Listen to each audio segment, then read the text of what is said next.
pessoal, tudo bem? Seja bem-vindo a mais um vídeo do canal de Tudo Um Pouco na Europa.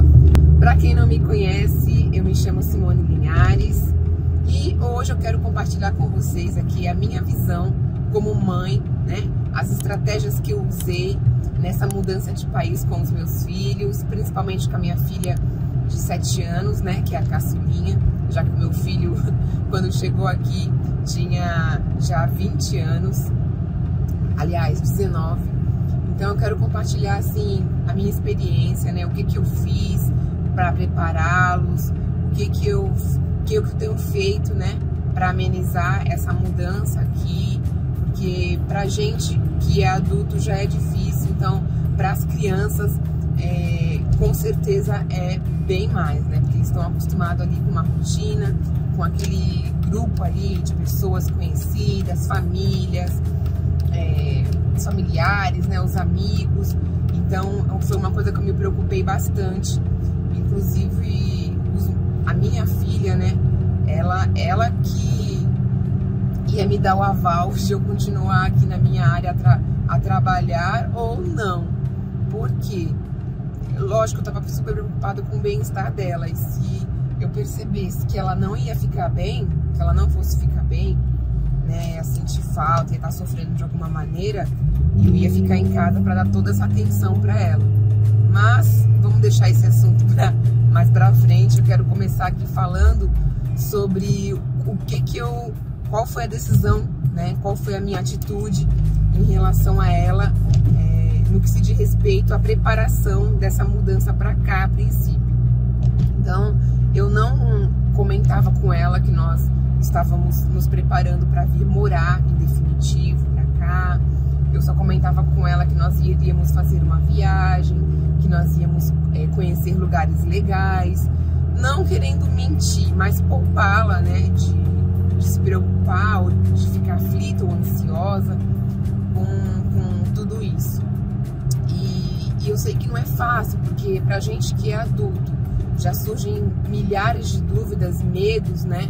Imagina para uma criança. Então eu fui tratando isso já com uma certa antecedência, assim que ficou certo para nós essa decisão de que nós estávamos mesmo dispostos, né, a mudar de país.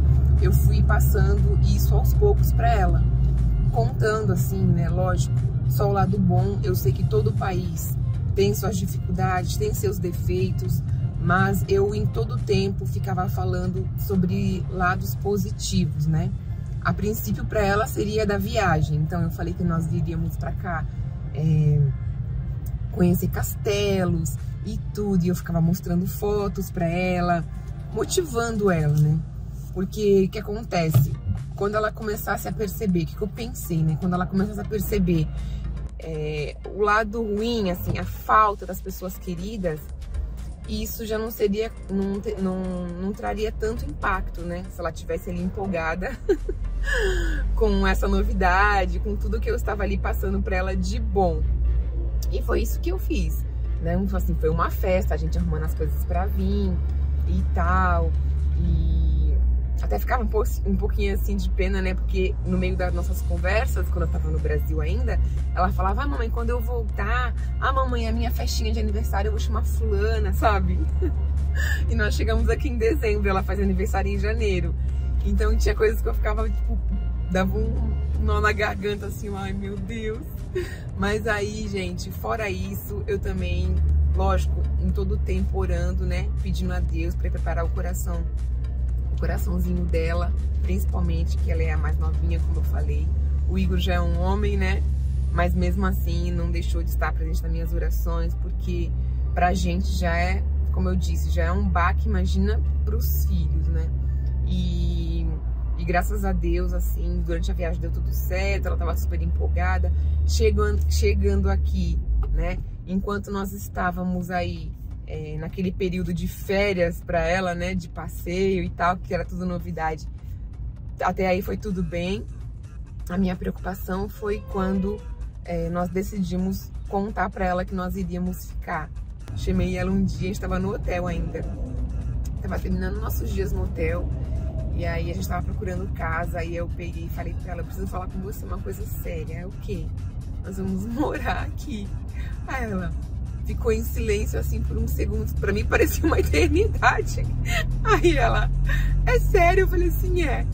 Ela, ai, que legal! Eu falei, ufa! Pra mim, assim, deu aquele alívio, sabe? Nossa, coração de pai e mãe, sabe como é que é, né? A nossa prioridade é o bem-estar deles. E pra minha surpresa, acho que ela tava tão empolgada que ela ficou super feliz. Porque, como eu disse, o meu plano deu certo, né? De chegar e preparar ela dizendo sobre os pontos bons. Então, a todo momento, a gente ficava citando pra ela. Não fingindo, né? Porque era o que a gente achava também, na verdade. Mas nós fazíamos questão de falar na frente dela, né?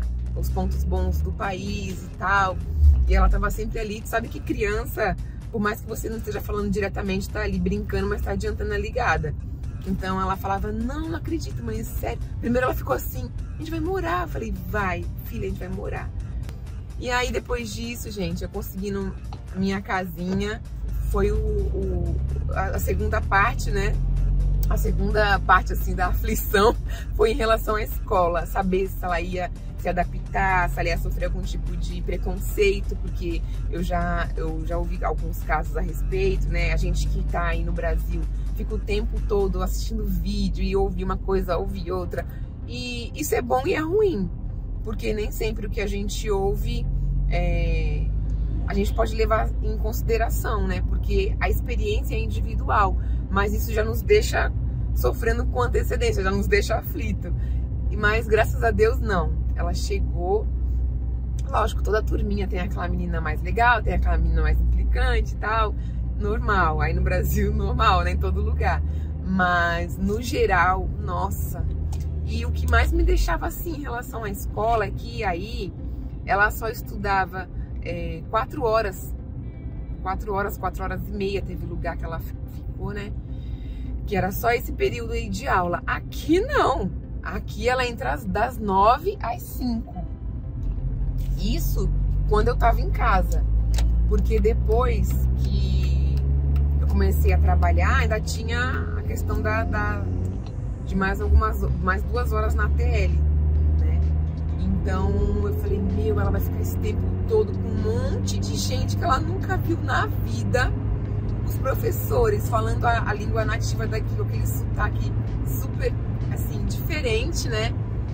Tanto que ela teve algumas dificuldades assim, no aprendizado em relação à comunicação, ela não compreendia tudo que era dito, mas aí, enfim, o professor foi super gente fina, assim, compreendeu, falou que isso era normal, foi super paciente. Mas a minha preocupação maior era como ela ia ser recebida. Ela foi muito bem recebida. Tanto que antes de eu decidir mesmo colocá-la na ATL, porque a minha carga horária em relação ao meu trabalho estava se baseando a opinião dela, ao bem-estar dela. Então eu ficava, não, eu tenho que buscar ela no horário da escola mesmo, eu não quero deixar a menina jogada, que eu ficava pensando, né? Eu não quero aquela correria do Brasil de ficar, sabe? Ela tava comigo ali, mas não tava, porque eu tava sempre trabalhando e sem poder dar atenção.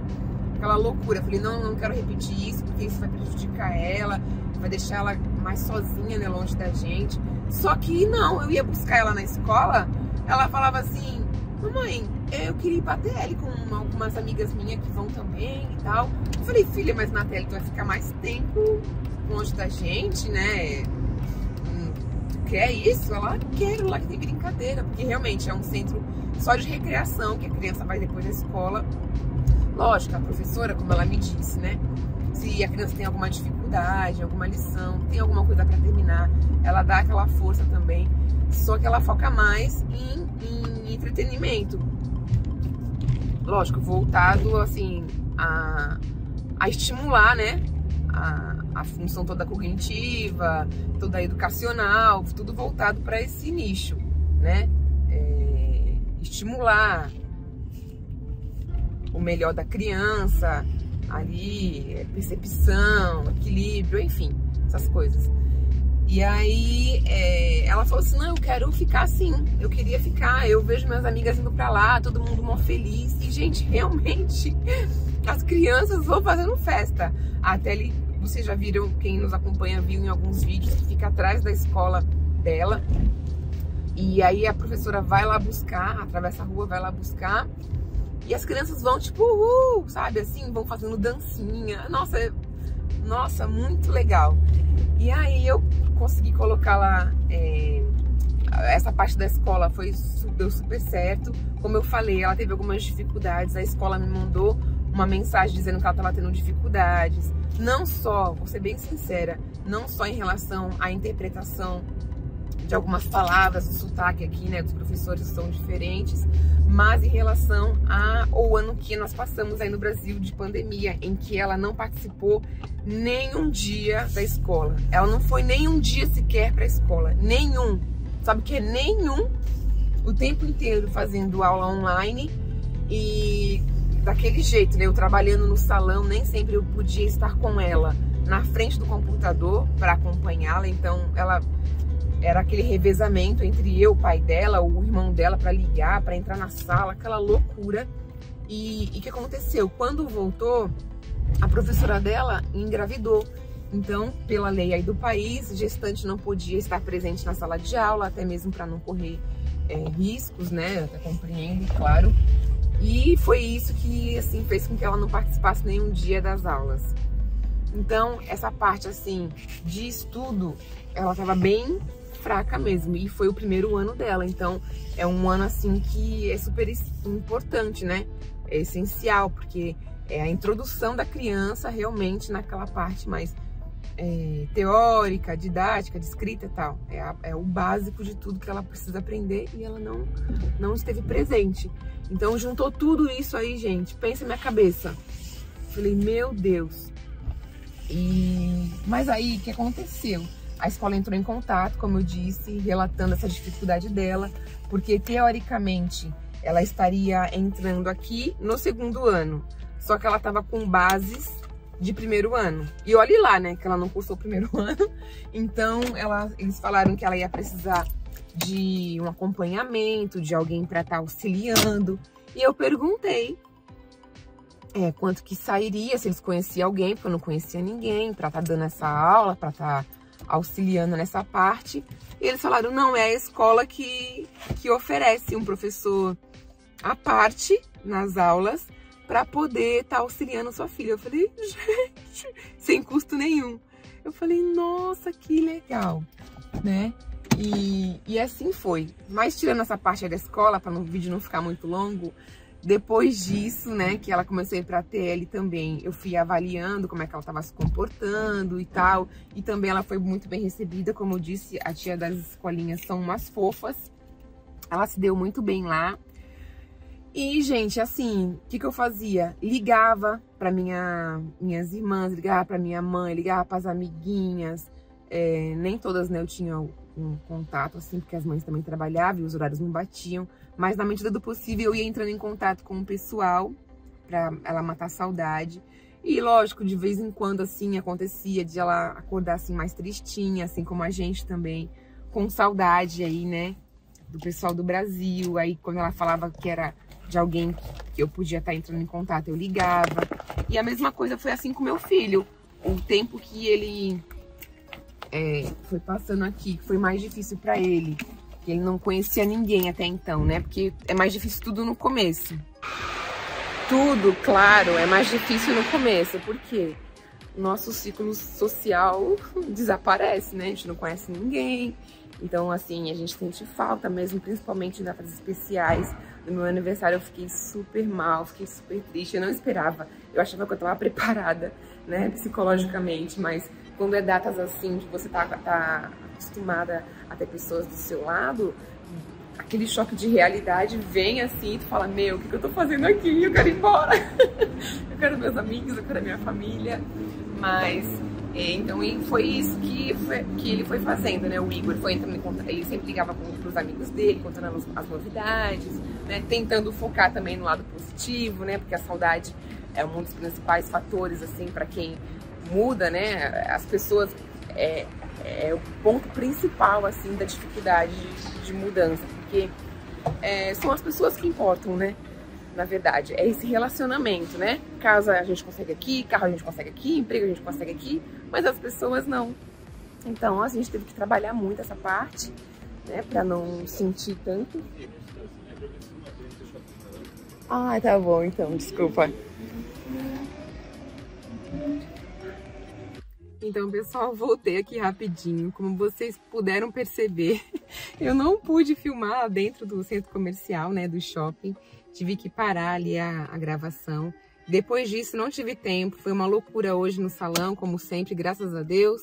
E aí, eu só voltei aqui mesmo para concluir o que eu estava dizendo, né, que o que importa realmente são as pessoas, mas que infelizmente a gente não pode ter tudo na vida. Então, nós abrimos mão, né, desse relacionamento, de estar perto de pessoas que nós amamos, para priorizar um futuro, né, de qualidade, um futuro comprometedor, não, um futuro promissor para os nossos filhos, porque nós sabemos que aqui as oportunidades que eles terão nem se compara às que o Brasil poderia nos oferecer, infelizmente, né? Mesmo com nossa vida financeira estabilizada, tinha coisas que não estavam ao nosso alcance. E é isso, espero que essas informações tenham sido importantes para você, que tenha te ajudado de alguma maneira. E se você gostou, deixe seu like, se inscreva no canal e segue a gente lá nas redes sociais. É tudo um pouco na Europa também, tá bom? Grande beijo, até o próximo vídeo.